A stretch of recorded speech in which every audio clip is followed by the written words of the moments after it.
राधा जी ने भगवान कृष्ण से पूछ लिया था कि ये बताओ ठाकुर, हे कृष्ण मैं कहां कहां पर हूं बोलो।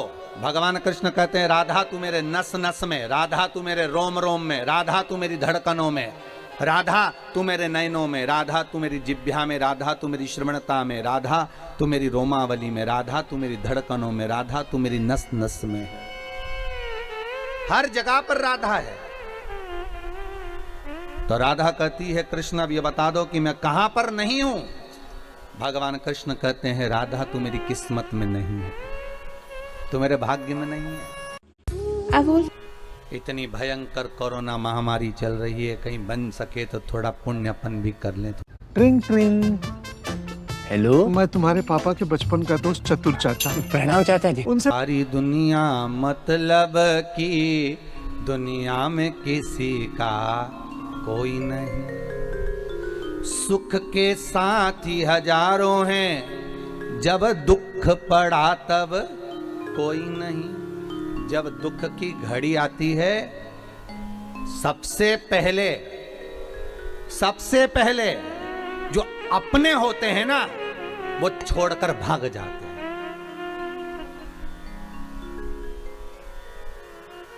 अरे दूसरी जगह भी जान दो, तुम तो यहीं से सीख लो। जब गाड़ी का एक्सीडेंट होता है ना तो सबसे पहले कौन भागता है? बोलो, जम के बोलो जरा। अरे जम के तो बोलो, कौन भागेगा? ड्राइवर जो गाड़ी चला रहा था, पूरी गाड़ी का टार में जिसके ऊपर था, जो गाड़ी को साथ कर चल रहा था। तुम दूसरी जगह तो जाओ बाद में, पहले यहीं देख लो अपन जिस गाड़ी में सफर कर रहे हैं। अगर भागेगा तो सबसे पहले ड्राइवर भागेगा। ट्रक का एक्सीडेंट होगा तो सबसे पहले ड्राइवर भागेगा। भले कंडक्टर जो बैठा है उसमें बेचारा, क्लीनर जो बैठा हो बेचारा, वो भले मरे परंतु वो तो भाग गया। उसी तरह जब दुख की घड़ी रहती है, सुख की घड़ी में तो आपके दूसरे भी अपने हो जाते हैं। आप उनके पहचानते हो? हमारे काका जी का बुआ का लड़के का लड़का उन्हीं के यहाँ भी आया है। अगर पैसे वाला होगा तो ऐसे परिचय निकाला जाएगा, अगर धनपति होगा तो परिचय निकालने में देरी नहीं लगेगी, और कहीं का गरीब होगा तो कोई परिचय नहीं निकालेगा। अरे भैया कौन परिचय? तो यहाँ क्या उसके काका बुआ फूफा कोई नहीं थे? पर होंगे। पर सुख के समय पर सब साथ हैं, पर दुख के समय पर कोई साथ नहीं। और मेरा निवेदन रहा है, आज फिर कहता हूँ, उस दुख की घड़ी में हो चाहे सुख की घड़ी में हो, मेरा निवेदन है उस भोलेनाथ को भूलना मती। शंकर आएगा, तुम्हारा सारा कार्य कर कर वही जाएगा। माता के स्तनों में जब वो दूध दे सकता है पेट भरने के लिए, बच्चों के लिए, तो मरने के समय पर भी अगर कोई वचन निभाने वाला होगा तो वो परमात्मा ही होगा, दूसरा कोई नहीं आने वाला। आएगा तो वही आएगा, कोई दूसरा नहीं।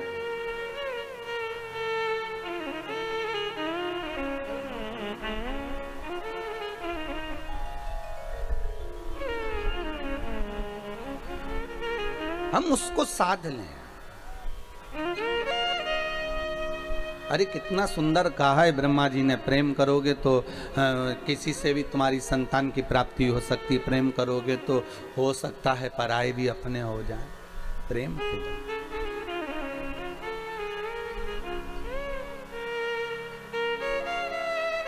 हो सकता है प्रेम के बल पर।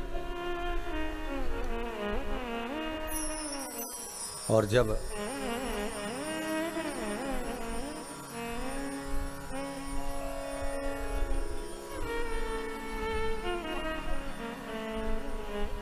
भगवान भूत भावन भूतेश्वर शिव की कथा कर रही है, ब्रह्मा से वर मांगा गया कि आप हमें वर दे दीजिए। तथास्तु ब्रह्मदेव कहते हैं मांगिए क्या चाहिए, बस मैं मरूं ना। तो ब्रह्मा जी कहे ये तो हो ही नहीं सकता, मृत्यु निश्चित है, वो मरना तो पड़ेगा, मृत्यु निश्चित है, पर भय खाकर मत मरना।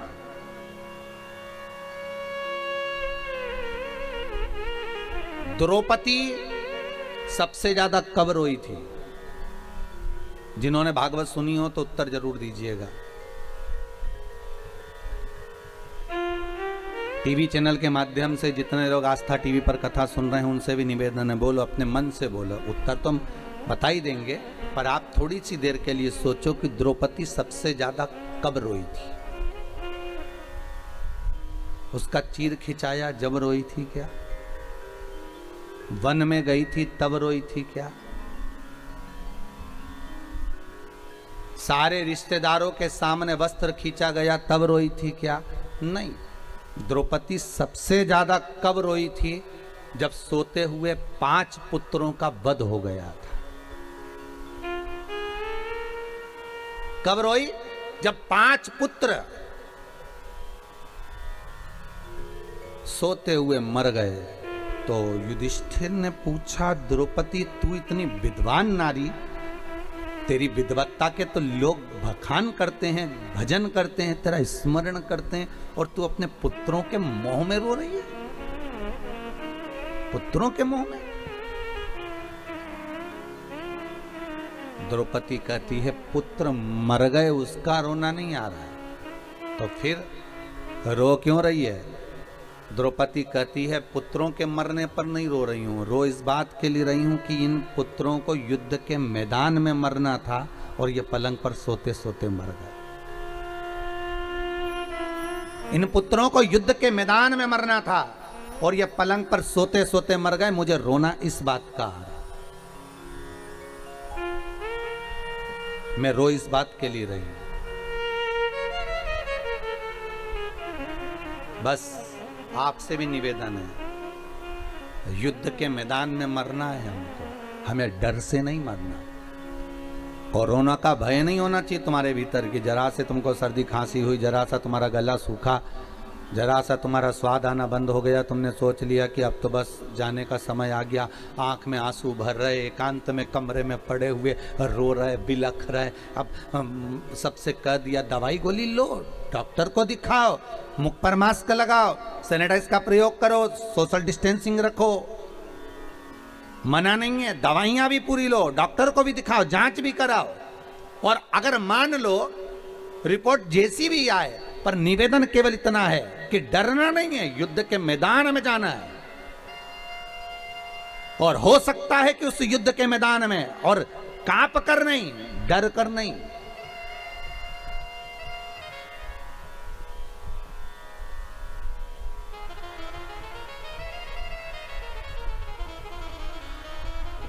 भय से नहीं जाना। होगा वही जो मंजूर है भोले होगा, जो मेरे शंकर के हाथ में होगा वही होगा। आप कितना भी, बस आप तो ये भाव रखो कि भगवान शिव आपके सम्मुख में आ जाए और शंकर का मैं गुणगान कर लूं, शंकर का मैं स्मरण कर लूं,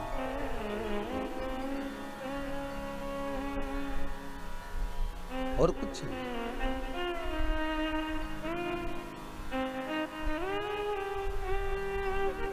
और जब शंकर का गुणगान भगवान ब्रह्मा जी कर रहे हैं, अरे महिषासुर मृत्यु निश्चित है, आएगी जरूर, तो महिषासुर ने भी कह दिया अगर मृत्यु निश्चित और आप कह रहे हो कि आएगी जरूर, तो फिर मुझे वर दीजिए, मांग तुझे क्या चाहिए? मरूं तो स्त्री के हाथ से मरूं, स्त्री के हाथ से। ब्रह्मा जी हंस दिए, मुस्कुरा दिए। जब कोई ऐसा वर मांगते हैं ना तो ब्रह्मा बड़े हंसते हैं। ब्रह्मा जी को हंसी इस बात की आती है कि 3 तरह से मरे हुए व्यक्ति को तो वैसे ही स्वर्ग नहीं है, ठीक है? एक पानी में डूब के मरा हुआ, एक सर्प का डसा हुआ, और एक स्त्री के हाथ से मरा हुआ। और ये वर क्या मांग रहा है कि स्त्री के हाथ से मर जाओ, तो ब्रह्मा तो वैसे खुश हो गए कि इनकी बुद्धि ना जाने कब फिर गई है। अगर मांगना ही था तो ये मांग सकते थे कि अगर मरूं तो भगवान शंकर का गुणगान करते करते मरूं, मैं भगवान का स्मरण करते करते मरूं, भगवान का भजन करते करते मरूं, भगवत नाम स्मरण करते हुए मरूं।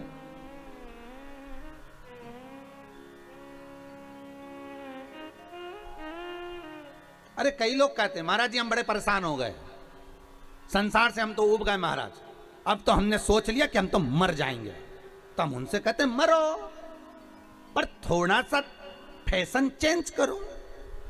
ये रस्सी बांधकर, जहर खाकर, पानी में डूबकर, ट्रेन के नीचे, गाड़ी के नीचे, ऊपर से गिरकर, ये तो ओल्ड फैशन है मरने का। कोई नया फैशन निकालो मरने का।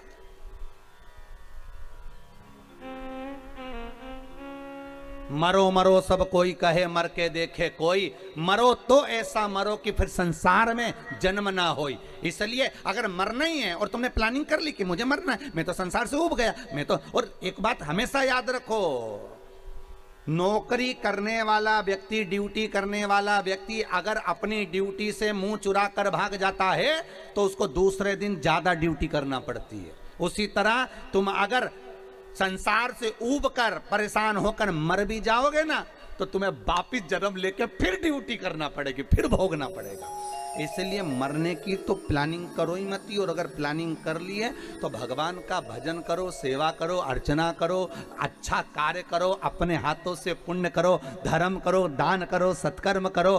भगवान से कहते रहो, हे भोलेनाथ मुझे ऐसा धन देना कि मैं भले परिवार में ना लगाऊं पर सत्कर्म में लगाता रहूं, कोई को भूखा ना जाने दूं, किसी के आगे किसी को हाथ ना फैलान दूं, ऐसा धन मुझे दे।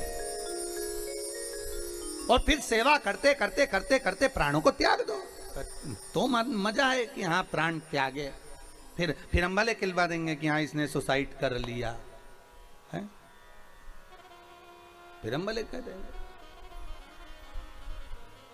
पर भगवत भजन करते हो, स्मरण करते हुए, मुझे दास बना कर रख लेना,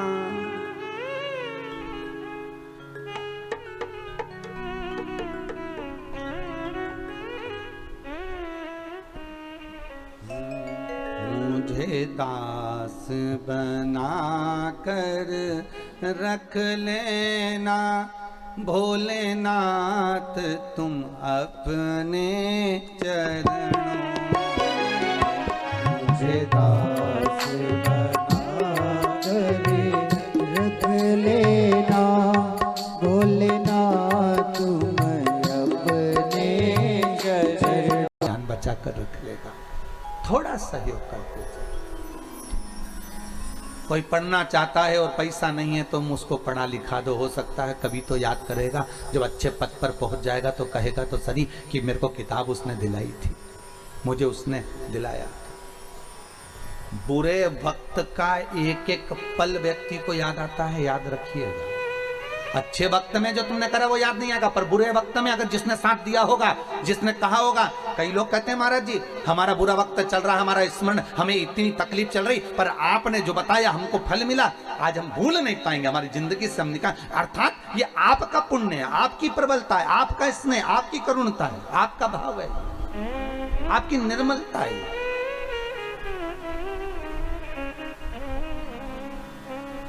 चित्तवृत्ति स्नेह है।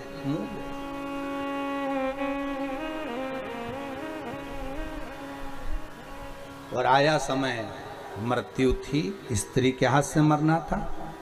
एक कत नामक ऋषि हुआ, क्या नाम था? कत। और कत नामक ऋषि के घर में एक पुत्र हुआ जिनका नाम था कात्य। क्या नाम पड़ा? कात्य। कात्य ऋषि ने अपने पिता के बतलाए अनुसार शंकर भगवान की ऐसी भक्ति धारण करी कि शंकर भगवान के शिवलिंग का निर्माण कर शिवलिंग के सामने हृदय चित्त को जोड़कर शंकर के मंदिर में शिवलिंग के सम्मुख में बेलपत्री चढ़ाना, शंकर का अनुमोदन करना, पूजन करना और उसी जल को नयनों से लगाकर भगवान शिव का स्मरण करना। कत के घर में हुए कात्य, और कात्य के घर में फिर एक पुत्र हुए जिसका नाम था कात्यायन। क्या नाम था? कात्यायन। कात्यायन ऋषि ने ऐसा तप करा, जब वो 4 साल के थे कात्यायन ऋषि, तो अपने पिता कात्य से पूछा, पिताजी भजन करना, सत्संग करना, स्मरण करना, संकीर्तन करना, पूजन करना, पाठ करना, इन सब में सर्वश्रेष्ठ क्या है? सर्वश्रेष्ठ क्या? नाम ले सकते हो ले, और जितना भगवान की सेवा कर सकते हो, चाकरी कर सकते हो उतनी करो। जितनी चाकरी कर सकते हो। चाकरी का मतलब मालूम है ना? नौकरी।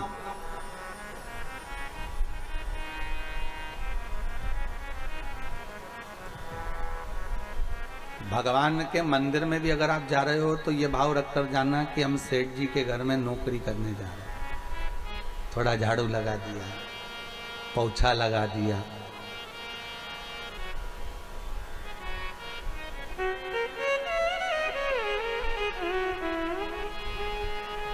हमारे यजमान हम जब स्नान करने जावें तो वो पूरी वाशरूम धो के आ गए।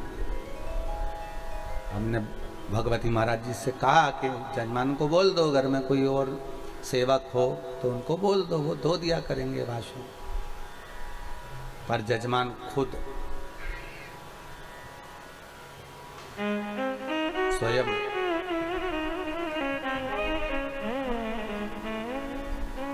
हम भगवती महाराज को यही बोले, जिनके घर में मुंबई में नौकर लगे होंगे, जिनके घर में मुंबई में सेवक लगे होंगे, कंपनी में और भी लोग काम करते होंगे, उनके यहाँ दूसरे काम करते होंगे, पर देखो कितना भाव है कि अगर कोई गुरुजन स्नान के लिए जावे तो वाशरूम भी वो स्वयं साफ करना। भाव देखिए, उसकी निर्मलता देखिए।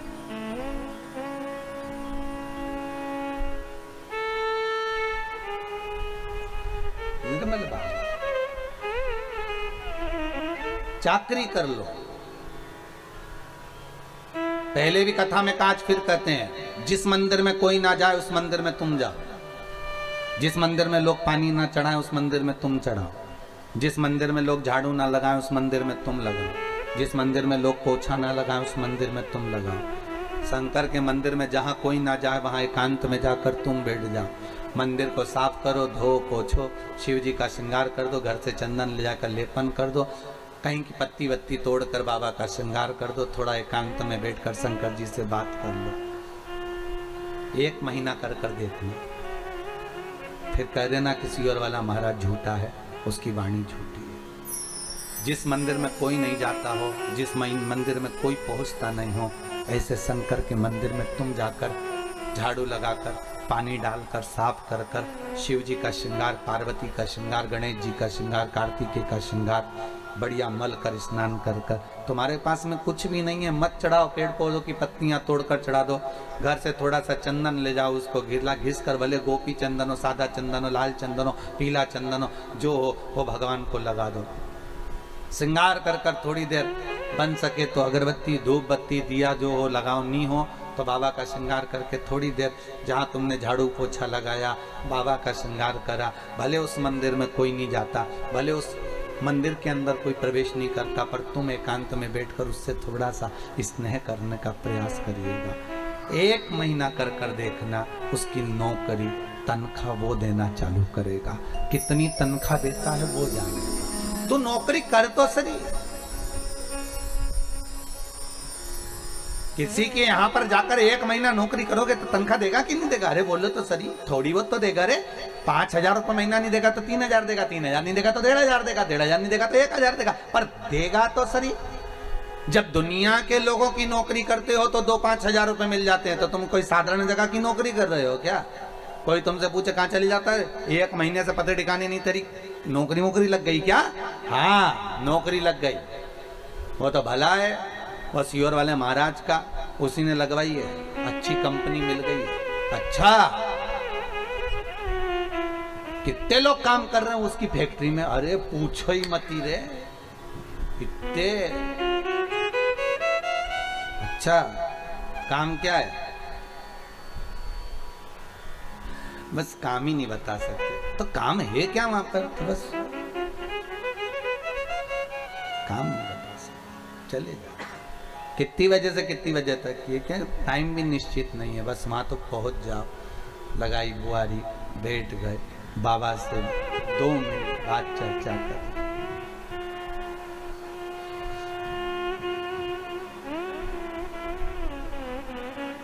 2 मिनट बैठ कर आप बस बाबा से चर्चा कर लिए, स्नेह कर लिए, बोल दिए दिल की बात। और फिर निवेदन करूंगा, जब आप चाकरी करो, नौकरी करो, तो बोलना मत ही कि मुझे धन देना, कि दौलत देना, कि सत्ता देना, मत बोलना।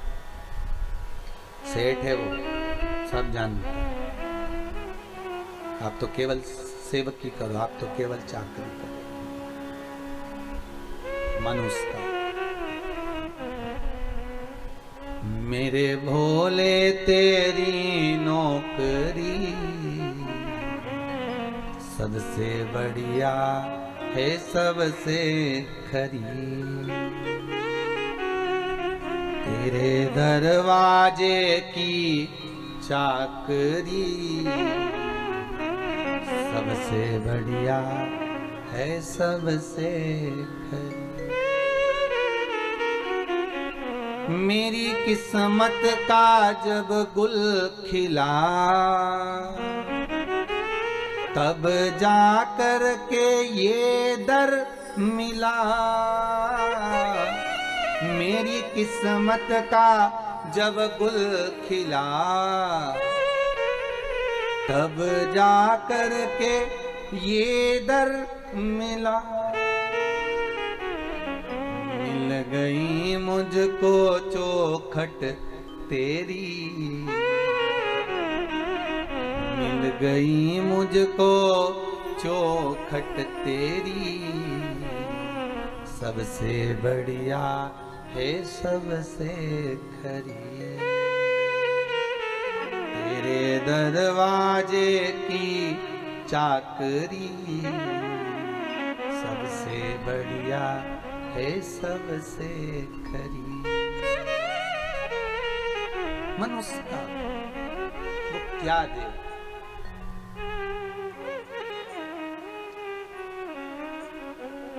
राजा मणिरत्न को देखो, कभी शंकर जी के मंदिर में नहीं गया, दरवाजे से निकलकर जाता था और हर हर महादेव बोलकर जाता था। क्या बोलकर जाता था? हर हर महादेव। राजा मणिरत्न दरवाजे पर से निकलकर मंदिर के अंदर नहीं जाता। तो रानी ने पूछा तो मंदिर के अंदर क्यों नहीं जाते? तो मणिरत्न ने कहा अगर अंदर जाऊंगा तो पंडित जी सेवा कर रहे होंगे। सेवा कर रहे होंगे तो क्या हुआ? पंडित जी सेवा कर रहे होंगे तो वो मेरे को देखेंगे तो सेवा छोड़ देंगे, क्योंकि मैं राजा, और राजा को देखकर सेवा छोड़ेंगे और मेरे सामने हाथ फैला कर कहेंगे महाराज हमको ऐसा दे दो। जब त्रिलोकी का नाथ त्रिकालदर्शी कैलाशी शंभू बैठा है और उसके सामने लोग मेरे हाथ जोड़े और मुझसे कहें कि मुझे ये दे दो, ये अच्छा नहीं लगेगा। हम कई बार कथा में कहते हैं, आज फिर कह रहे हैं कि आप किसी पर विश्वास करो ना करो, पर शंकर पर विश्वास जरूर करो। शंकर पर भरोसा जरूर करो। मेरा शंभू, मेरा त्रिकालदर्शी, मेरा कैलाशी, मेरा शंकर वो अड़भंग है, आनंद है, अड़भंग। शंकर और शिव का स्वरूप जो होगा, चाहे हनुमान हो चाहे भैरव हो, कभी नहीं आता। वो किसी के शरीर में प्रवेश नहीं करता, क्योंकि वो उसका एक एक अंश इतना प्रबल है, अगर प्रवेश कर गया तो फाड़ के निकल जाए शरीर में से। साधारण है क्या?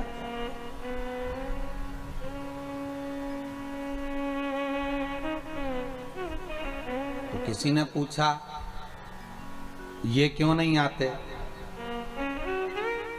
तो भक्त कहता है इनको आने की जरूरत ही नहीं, किसी के शरीर में ये खुद ही आ जाते हैं। कोई बुलाए तो शरीर, ये शरीर में नहीं आते, ये खुद आ जाते हैं।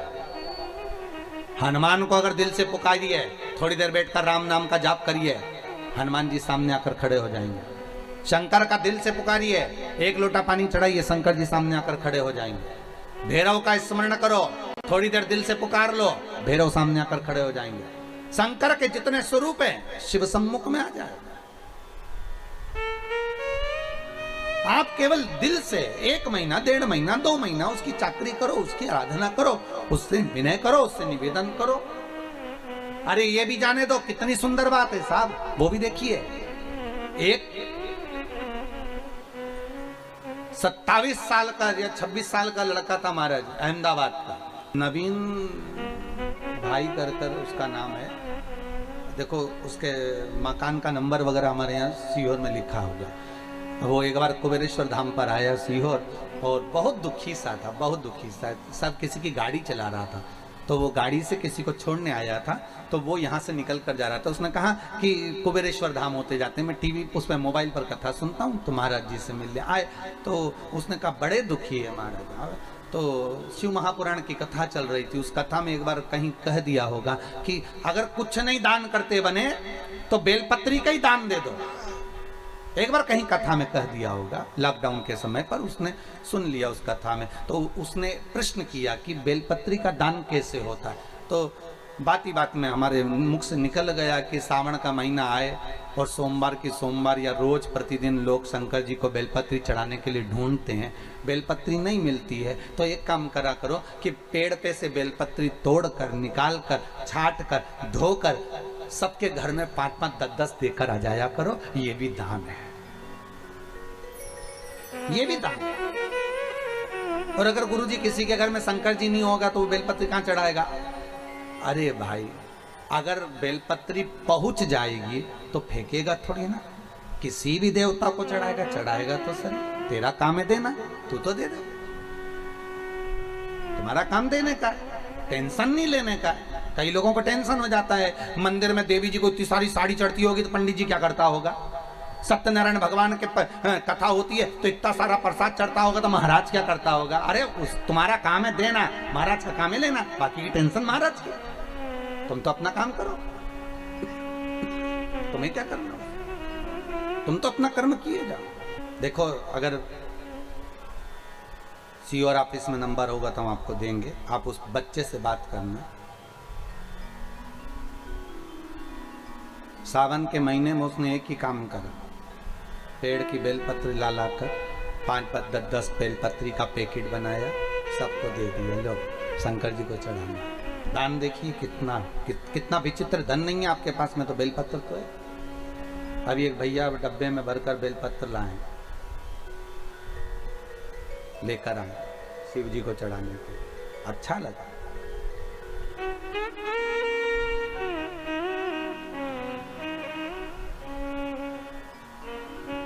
ये दान देखिए बेलपत्र। उस बच्चे से कभी मौका लगे और आपको नंबर मिलेगा तो हम प्रयास करेंगे नंबर देने का। उससे बात करना कि उस दान से उसको क्या फल मिला। पहले दूसरे की गाड़ी चलाता था, अब खुद की गाड़ी चला रहा है, स्वयं की।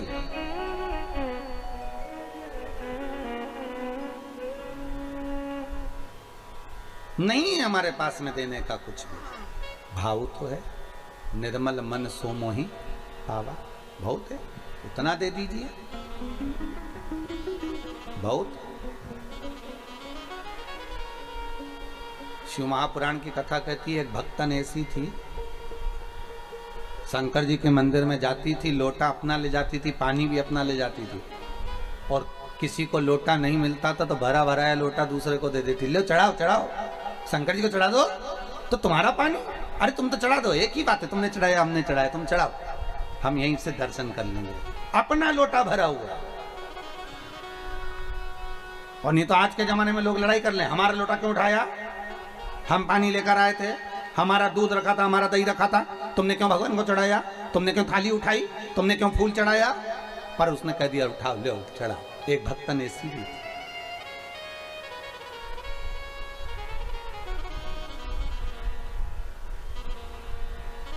भक्त है भगवान, भक्त भक्त होता।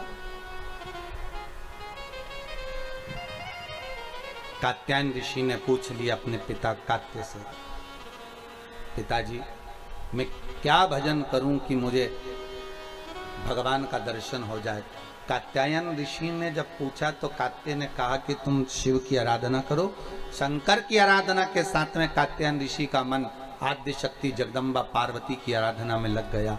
जो माता की आराधना करना प्रारंभ करी, जो आराधना करना प्रारंभ करी, एक दिन स्वयं शंकर और पार्वती कात्यायन ऋषि के सामने आकर खड़े हो गए। मांग तुझे क्या चाहिए।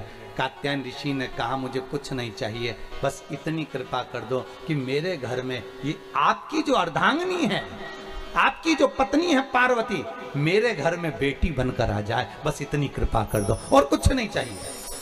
शिव जी ने मन में सोचा कि महिषासुर को मारना है, और महिषासुर को मारना है, और मारने के लिए पार्वती को एक अवतार तो लेना पड़ेगा। तो क्यों ना एक काम करते हैं कि कात्यायन ऋषि के घर में पार्वती का जन्म करा देते हैं, और जब पार्वती कात्यायनी बनकर जन्मेगी, स्वयं मार देगी महिषासुर। पार्वती जी का एक नाम है, नवरात्र में छठा दिन। कौन सी माता? जम के बोलिए जरा। कात्यायनी माता। कौन सी माता है?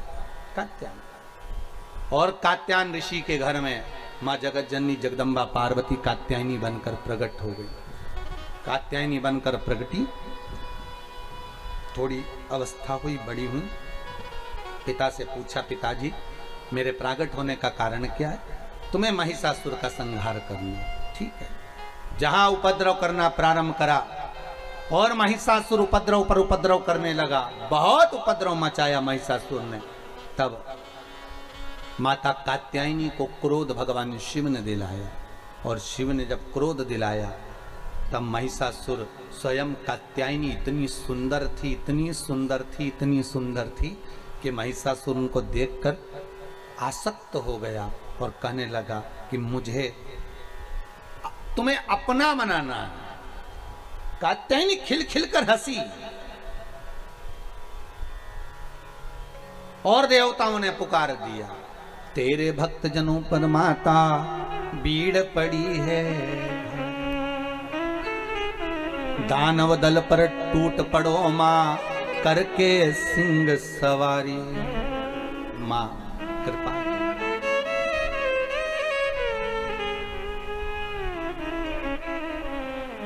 और सो सिंहों से तू बलशाली, अष्ट हो जाऊं बाली, दुखियों के दुखड़े निवारती ओ मैया, हम सब उतारे तेरी आरती। सिर काट दिया।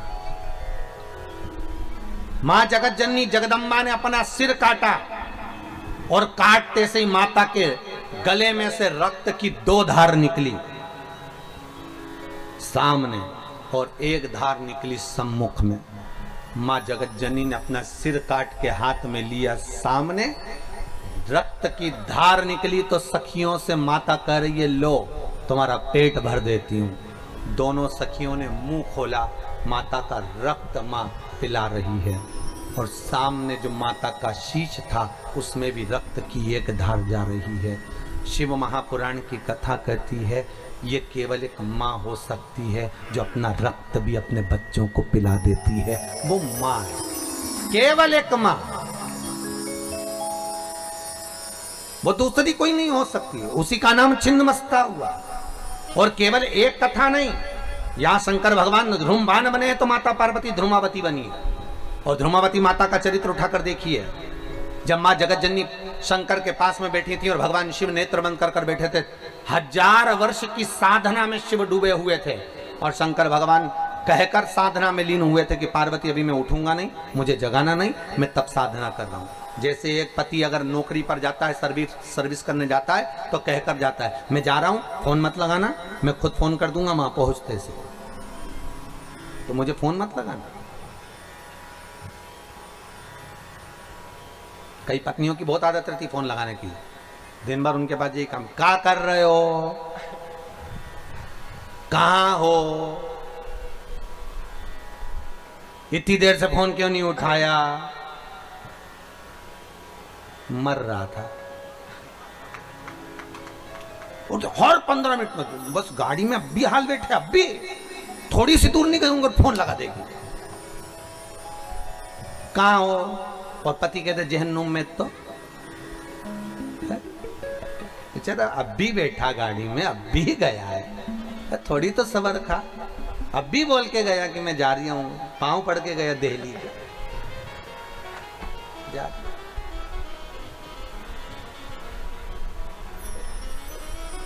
अब काम भी करने देगी कि फिर फोन लगा देता। गाड़ी से उतरे नहीं, फोन, फिर थोड़ी देर में फिर फोन।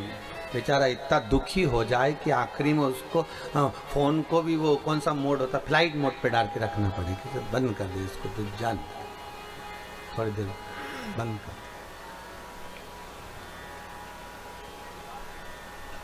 और फिर नहीं उठे फोन, और फिर बाद में उड़ जाए तो इतनी भयंकर गरजे, इतनी भयंकर। एक पति की पत्नी मर गई, और पति अंतिम संस्कार कर कर आ रहा था। आते सी एकदम बिजली कड़की धम, जैसी बिजली कड़की पति ने झुक कर प्रणाम करा, पहुंच गई। साथ वालों ने पूछा तुझे कैसे मालूम पहुंच गई? पति बोला नीचे भी गरजती थी, ऊपर जाते से गरजी है। मतलब समझ में आ गया कि पहुंच गई है, सही जगह पहुंच गई। समझ गए? बड़ा एक पति की पत्नी मर गई,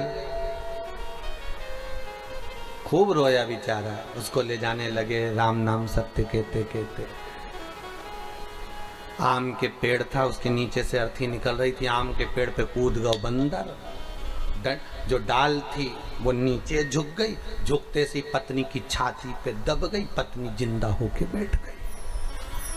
जैसी पत्नी जिंदा होके बैठी, सब छोड़ के भगे, भूतनी जाग गई, सब भाग गए। जिंदा रही वो 4-6 साल तक। 6 साल के बाद फिर मर गई।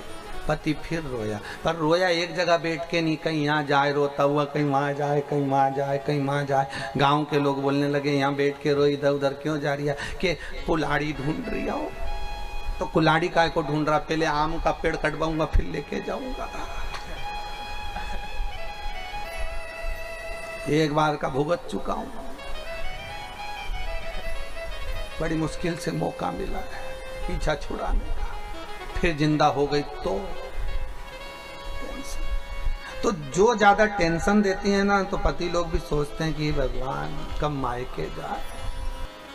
शिव जी कहकर मौन हुए थे कि मैं चुप हो रहा हूं, मैं शांत हो रहा हूं, मैं नयन बंद कर बैठा हूं, साधना में लगा हूं। पार्वती आप मुझे जगाओगी ना? ठीक है। पार्वती जी ने कहा ठीक है, नहीं जगाएंगे। और पार्वती मैया बैठी थी। थोड़ी देर बाद गणेश जी आ गए। माँ भूख लगी। माता अंदर गई, भोजन साला में भोजन नहीं था।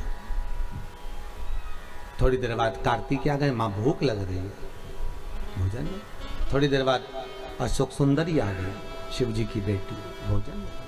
फिर जया, विषहरा, शामरी वारी, दो तली, देव, शंकर की 5 लड़कियां और आ गई। माँ भूख लगी है, भोजन नहीं। जैसे आपका घर है वैसे शंकर जी का घर है। कभी कभी अपने घर में भी कोई वस्तु नहीं रहती है, होता है कभी कभी। वैसे घर में बहुत सारा सामान पड़ा रहेगा, पर कोई अतिथि आएगा तो हो सकता है सामान ना भी मिले। ये तो समय की बात है, नहीं मिला। खूब जम के पुकारा गणेश जी ने, कार्तिकेय ने, जया ने, विषहरा ने, सामरी वारी, दौतली, देव, अशोक सुंदरी, सब ने पुकारा। माँ भूख लग रही है। माँ ने शंकर जी के ऊपर 1 लोटा पानी चढ़ाया। भोलेनाथ बच्चे भूखे हैं, आप नेत्र खोलिए, कहीं से भोजन की व्यवस्था करिए, कहीं से भोजन ला दीजिए। शिव जी नेत्र नहीं खोले। जब शंकर भगवान ने नेत्र नहीं खोले, पार्वती जी ने बार बार शंकर जी को पुकारा, पर शिव जी नेत्र नहीं खोलते। तो पार्वती ने देखा ये शंभू तो नेत्र नहीं खोलते, बच्चे भूखे हैं, मैं कहां से लाऊंगी कुछ भाग। माँ अपने बच्चों को कभी रोता हुआ नहीं देख सकती, कभी रोता हुआ नहीं देख सकती।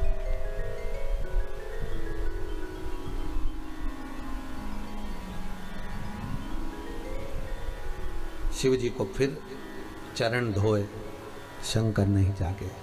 बेलपत्री चढ़ाई, नहीं जागे। पार्वती को क्रोध आ गया। शंकर भगवान को उठाया पार्वती ने, और पार्वती ने उठाकर शिव जी को मुख में निगल लिया।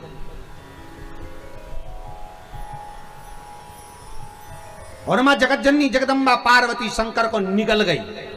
जैसे ही निगली, माता के स्तनों में दूध आना प्रारंभ हो गया। और माता के स्तनों में जब दूध आया तो गणेश, कार्तिकेय और भगवान कन्याओं को मां जगतजननी ने पेट भरकर पिलाया। हाहाकार मच गया। शिव ना जाने कहां चले गए, शंकर नहीं दिख रहे, त्रिलोकी का नाथ नजर नहीं आ रहा। किसी ने कहा बच्चे भूखे थे, अपने बच्चों को भूखा कैसे देखती माँ, इसलिए शिव को निगल गई जिससे स्तनों में दूध आ जाए। मां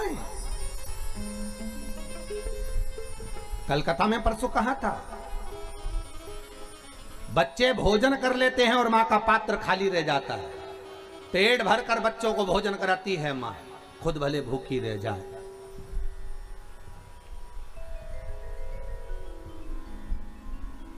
भूखी रह जाए। भाव कहा है, माई के दुधवन जैसन कऊ मिठाई ना मिलई, माई के दुधवन जैसन कऊ मिठाई ना मिलई। सब कुछ मिल जाता है दुनिया में पर माई ना मिलई। सब कुछ मिल जाता है दुनिया में माई ना मिलई। खुद गीले में सोती है तुझे सूखे सुलाती, खुद भूखी रह जाती है तुझे निवला खिलाती। माई के आशीष जैसन, माई के आशीष जैसन कऊ आशीष ना मिलई।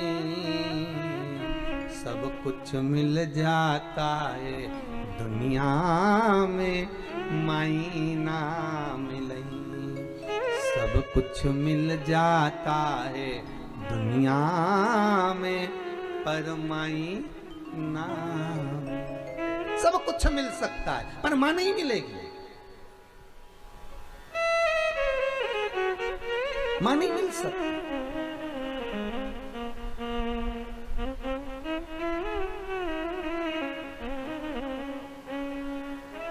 अरे भाई, करोड़ों की संपदा भी माता के चरणों में बांट दो तो भी कर्जा नहीं चुका सकते तुम। घर भर मोर चाले हीरा मोतिया से नजर उतार दूं। अगर मन हो, संपदा हो तो भी बांट दोगे तो भी नहीं उसका आप कर चुका सकते।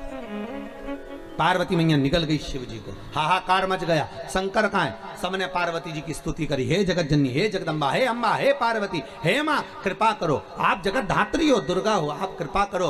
तब माता ने कहा क्या चाहते हो आप? शंकर को निकल गई, उन्हें प्रकट करिए।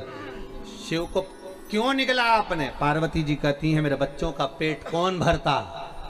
जगत में जाकर हाथ नहीं फैलाती, माँ अपना दूध पिलाकर बच्चों का पेट भरती है, इसलिए मैंने पेट भरा। माँ शिव को प्रकट कर दो।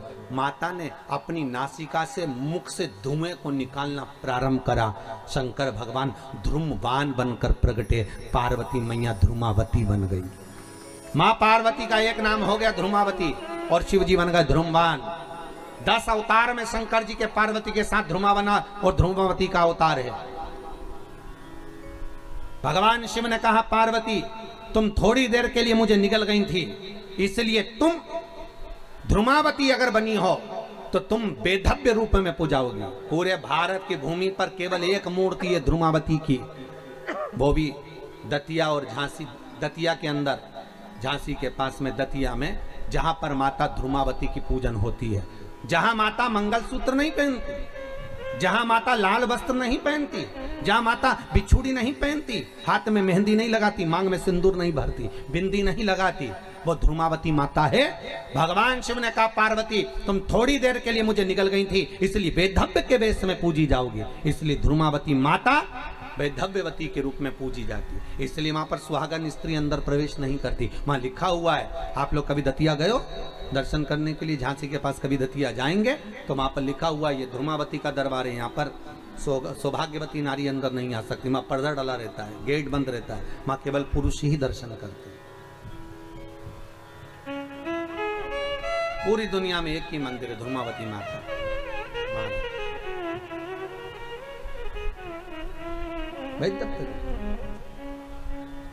अपने बच्चों के लिए मां क्या ना कर दे,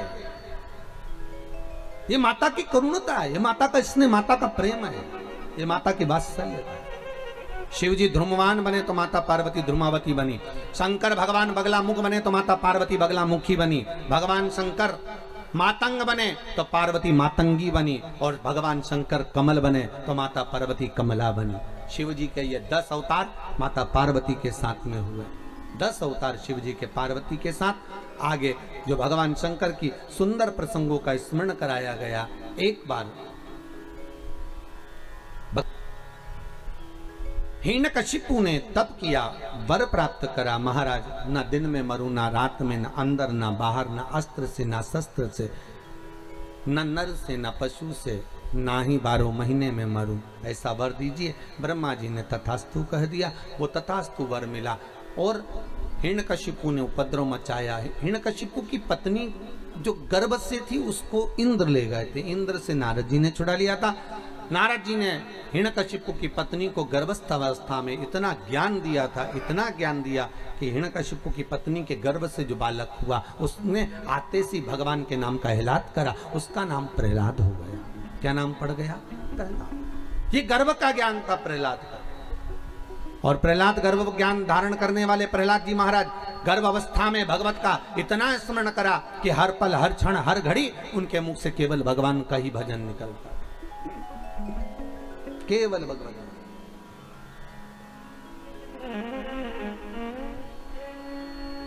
हर पल, हर घड़ी, हर पल, हर क्षण प्रहलाद के मुख से बस केवल नाम स्मरण। गुरु के घर पढ़ने भेजा, पर गर्भ का ज्ञान प्रथम होता है। पहले गर्भवती माताओं के लिए घर की सास कहती थी थोड़ा सा भजन करा कर, बहुओं को बड़ा बुरा लगता है।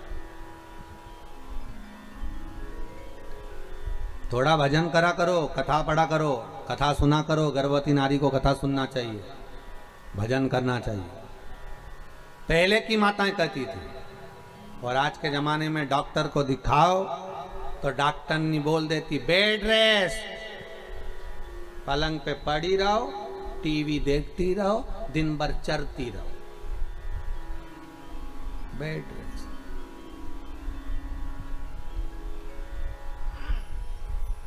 खूब चरो, किसी की मत सुनो, और पलंग पे दिन भर टीवी देखो।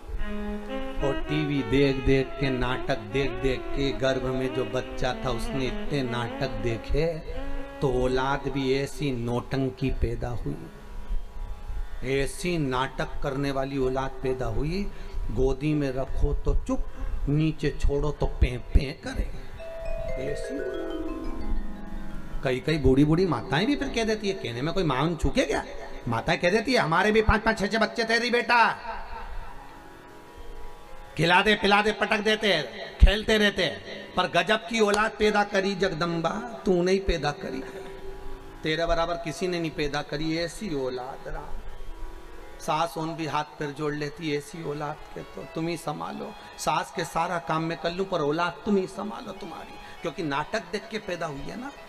पहले सास से पूछे उसकी औलाद कैसे हुई थी, तो क्या भगवत भजन करके राम करते, तुलसी जी में पानी डालते, भगवान का भजन करते, संत आते उनकी सेवा करते, ब्राह्मण आते, गुरुजन आते, भोजन करते, उनके लिए भोजन बनाते, रोज भगवत चर्चा करते। हमारी सास भगवान का भजन करती, स्मरण करती। और सास जब हम गर्भ में रखते बच्चों को तो सास हमसे ज्यादा काम कराती, जाओ झाड़ू लगाओ, पोछा लगाओ, चक्की करो, ये करो, वो करो, तो संतान भी नॉर्मल जन्म लेती। और आज के जमाने में bed rest, bed rest, bed rest करते करते टीवी देख देख के औलाद पैदा हुई। आखिरी में डॉक्टर ने कह दिया सीजर ऑपरेशन होगा, ऑपरेशन से ही बच्चा होगा। बड़ा विचित्र जमाना हो गया, सीजर के बिना कोई आता नहीं है, वेंटिलेटर के बिना कोई जाता नहीं है। बड़ा गजब का जमाना हुआ, ऑपरेशन के बिना आएंगे नहीं और वेंटिलेटर के बिना जाएंगे नहीं। बड़ा विचित्र। पहले के जमाने में मरना भी सस्ता था और पैदा होना भी सस्ता था, पैसा ही नहीं लगता था। पैदा होने में भी पैसा नहीं लगता था और मरने में भी पैसा नहीं लगता था। आज के जमाने में दोनों में पैसा लगता है। पैदा हुए ऑपरेशन से तो पैसा लग गया 25-50 हजार रुपए, और मरे तो फिर वो वेंटिलेटर का खर्चा तो हमें मालूम ही होगा, 1-1.25 लाख 1.5 लाख तो हो ही जाता है, फिर मरने पे भी खर्चा होगा।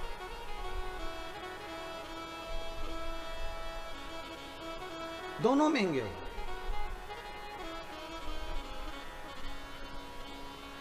और अगर डॉक्टर को नहीं दिखाओ और अम्मा का कहना मान के रह जाओ तो पत्नी या पति के प्राण खा जाए। तुम तो पैसे जोड़ जोड़ के मर जाओ, हमारी तबीयत खराब, तुम तुम्हारी अम्मा के कहने पे चल रहा है, हमें डॉक्टर तक को नहीं दिखा रहा, तो बेचारा गाड़ी पे बिठा के ले गया, बुलेट पे चल ले जाओ दिखाया। जब डॉक्टर के दिखा दिया सुख चैन मिल गया, सुख चैन। कोई पूछ रहा था गुरुजी बच्चों को इतनी बीमारी हो जाती है ना, जरा जरा से बच्चों को कभी सर्दी हो रही, कभी बुखार आ रहा, कभी सांस चल रही, कभी कुछ हो रहा। इतने बच्चे बीमार होते हैं, पहले तो होते ही नहीं थे। हमने कहा पहले बच्चे जन्म लेते थे दादी के घर में, नानी के घर में। बच्चे जहां पैदा होते हैं उसको उस जगह से लगाव होता है, उस जगह से लगा। नहीं तो ये जो कथा हो रही है मुंबई में हो जाती, पर ये जिस जगह में पैदा हुए उस जगह से लगाव होता है। बच्चे दादी के घर में पैदा हुए तो दादी से प्रेम होता है, नानी के घर में पैदा होते तो नानी से प्रेम होता है। तो जहां प्रेम होता है बच्चे दौड़ दौड़ के वहीं जाते। इसलिए पहले के जमाने में बच्चे दादी के घर दौड़ दौड़ के जाते थे, नानी के घर दौड़ दौड़ के चले जाते थे। आज के जमाने में बच्चे हॉस्पिटल में पैदा होते तो डॉक्टर सिस्टर से प्रेम बहुत होता है, इसलिए हर 15 दिन में लेके जाना पड़ता है। ये तो प्रेम की बात है, ले जाओ उनको दिखाने।